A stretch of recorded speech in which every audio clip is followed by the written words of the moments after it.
في الجولة الرابعة للمجموعة الرابعة في إطار منافسات دوري أبطال أفريقيا.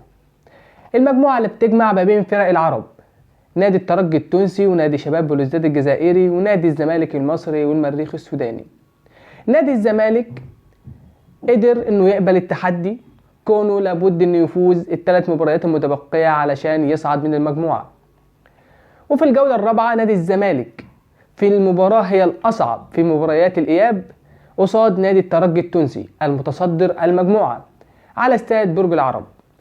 افتتح التسجيل نادي الزمالك عن طريق سيف فاروق جعفر، عن اسيست وكوره جايه من حركه مهاريه من احمد السيد زيزو. استطاع سيف فاروق جعفر انه يسجل الهدف الاول والتقدم لنادي الزمالك، ثم استطاع نادي الزمالك انه يحرز الهدف الثاني ويعزز التقدم بتاعه عن طريق ركله جزاء لسيف الدين الجزيري. استطاع احمد السيد زيزو انه يترجم ركله الجزاء للهدف الثاني. ثم جاء نادي الترجي عن طريق كورة بينية وبمهارة فردية، استطاع بن عياد انه يحط الهدف الاول عن طريق كورة ولا اروع على يمين محمد صبحي. ثم جاء نادي الزمالك من جديد ليعمق الجراح ويضمن الثلاث نقط ويضمن الفوز عن طريق كورة اسيست ولا اروع ولا امتع من احمد السيد زيزو، اللي من وجهة نظري هو رجل المباراة. قدر انه يدي عرضية لسيف الدين الجزيري اللي بيترجمها الهدف الثالث وبيصالح بيه جماهير نادي الزمالك علشان نادي الزمالك يصعد للنقطة الرابعة في ترتيب المجموعة ويدخل خانة المنافسات والحسابات. والنتيجة اللي خدمت نادي الزمالك نتيجة شباب بلوزداد ونادي المريخ السوداني.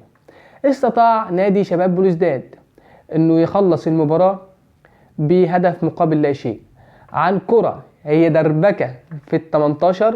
استطاع نادي شباب بلوزداد انه يستغلها ليتقدم على نادي المريخ وتنتهي المباراة 1-0 لنادي شباب بلوزداد ليصعد بها الى النقطة السادسة، على ان تكون المجموعة نادي الترجي التونسي المتصدر المجموعة ب9 نقط.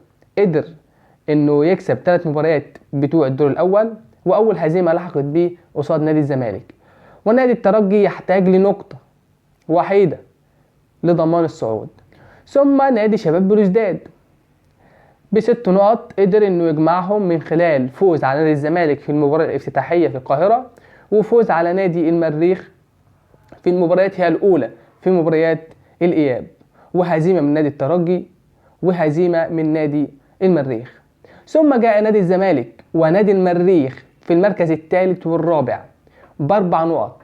استطاع نادي الزمالك انه يجمع ال4 نقط من خلال فوز هو الاغلى على نادي الترجي، واستطاع انه يجيب نقطة من نادي المريخ في مباراة الذهاب وهزيمة من شباب بلوزداد ثم هزيمة من نادي الترجي في رادس.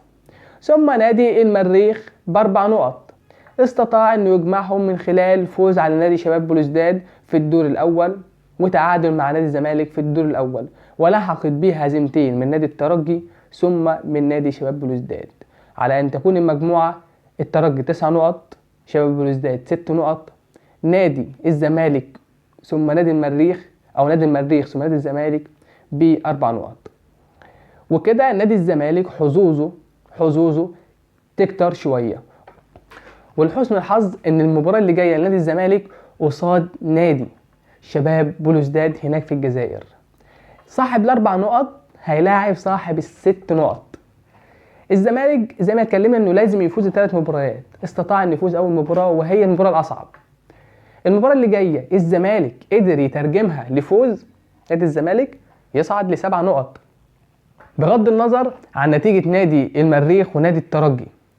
الزمالك يفوز ب7 نقط في المركز الثاني، وبفوز نادي الزمالك على نادي الترجي خلى المجموعة اكتر اثارة اكتر متابعة، خلى المجموعة حساباتها امتع. ونتمنى نادي الزمالك يترجم المباراتين المتبقيين ليه لمكسب يخلوه في المركز الثاني يصعد مع نادي الترجي، خصوصا ان نادي الزمالك بعيد عن منافسة في الدوري، افتقد لكاس السوبر في اول الموسم، وكمان خرج من الكاس. فدي المباراة، دي البطولة المتبقية لنادي الزمالك وجماهير نادي الزمالك. وانا كاهلاوي اتمنى فعلا ان الزمالك يصعد من المجموعة علشان نتابع كرة مصرية، ونتمنى ده برضو الصعود لنادي الاهلي. وكده الفيديو يكون خلص معانا. ما تنساش الاشتراك في القناة، دعم لاخوك احمد معوض، وفعل زر الجرس علشان يجيلك كل جديد. تابعوني واستنوني في فيديوهات تانية كتير، والسلام عليكم ورحمة الله وبركاته.